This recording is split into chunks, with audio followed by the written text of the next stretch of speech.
It was during his first overseas tour as president to the Muslim country of Turkey that Barack Obama said the United States is not and will never be at war with Islam, which is why our next story is provoking so much controversy.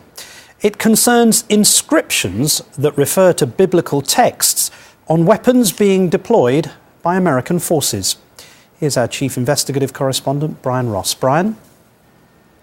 Martin, to prevent the suspicion, the United States is conducting a Christian crusade against Muslims. Members of the U.S. military in Iraq and Afghanistan are strictly prohibited from proselytizing, promoting any religion, faith, or practice. It's called General Order Number 1. But apparently, one of the Pentagon's big suppliers never got the memo. Some soldiers call them Jesus rifles. That's because the sights on their guns, including this one used to train soldiers in Iraq, contain a secret coded reference to New Testament passages about Jesus Christ. Here, JN 812, a reference to the book of John, chapter 8, verse 12, which reads in part, "Then spake Jesus again unto them, saying, I am the light of the world." They know it's wrong, and it's not just wrong, it's an outrage. Michael Weinstein runs the Military Religious Freedom Foundation, which claims thousands of members in the U.S. military who he says are endangered by the secret Bible codes. It is a big deal. We've had many soldiers reach out to us. Some are oblivious, but many others, and the thousands are well aware that it's there. They've described it as a sick and a very scary joke, and that it allows the Mujahideen, the Taliban, Al-Qaeda, the insurrectionists, and jihadists to be claiming that they're being shot by Jesus rifles. Other sites have references to the New Testament books of Matthew, Revelation, and Corinthians, such as this scope used by Special Forces, encoded with another reference to a verse about the glory of God in the face of Jesus Christ. The rifle sights are produced by the Trijicon Company of Wixom, Michigan, which has almost $1 billion in Pentagon contracts. A company spokesman says its founder, Glenn Bindon, a devout Christian, began the practice years ago, and it has continued since Bindon's death in 2003. The Trijicon spokesman said there was nothing wrong or illegal about adding the biblical references to the military sites. Well, that's fine, but I find something wrong with it, and I think our government should find something wrong with it.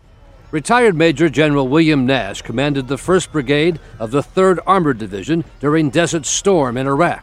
He is now an ABC News consultant. There's a lot of organizations that provide Bibles to soldiers and Torah and and even copies of the Quran are given out to our soldiers. I have no problem with that, but I do have problems with military equipment being labeled in such a way that it seems like it's our God against their God. General Nash says the Pentagon should make the company remove the biblical codes. They should fix them all. They do a modification on the sites to take off those inscriptions, and if they fail to do that, they should be penalized monetarily.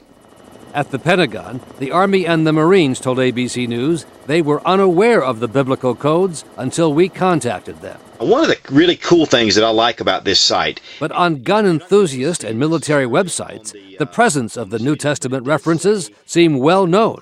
As this gun reviewer pointed out, the passage from the book of John. I love it. I love it. Yes, Trijicon, those guys are Christians.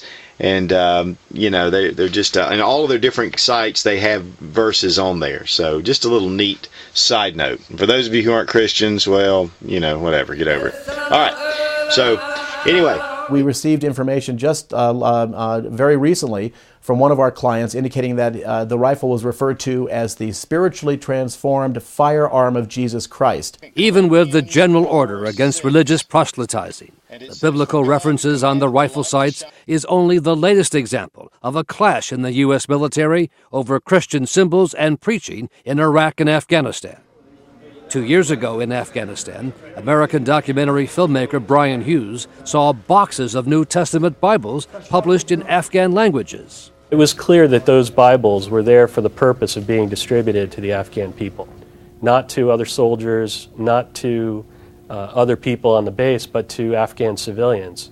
So it was clear that they were prepared to operate outside the boundaries of General Order Number 1. Filmmaker Hughes recorded U.S. Army Chaplain Gary Hensley in a provocative sermon at Bagram Air Base. You know, the Special Forces guys, they hunt men, basically. We do the same thing as Christians. We hunt people for Jesus. We do. We hunt them down. Get the hound of heaven after them. So we get them in the kingdom. Right? That's what we do. That's our business. Now the tiny biblical codes on the U.S. military rifle sights, used by the Army and the Marines, as tiny as they are, seem certain to raise the issues again. We're training the Iraqis and the Afghans, the members of the military, on these very same weapons. They're training on weapons with biblical references from the New Testament on there. It's unbelievable. This is how we're going to win friends.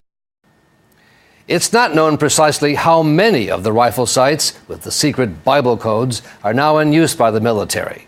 But the Trijicon Company just received a $660 million contract to be the sole supplier to the U.S. Marine Corps, and its sights are the preferred choice of the U.S. Special Forces. As of tonight, the military was still trying to figure out what, if anything, it plans to do about that.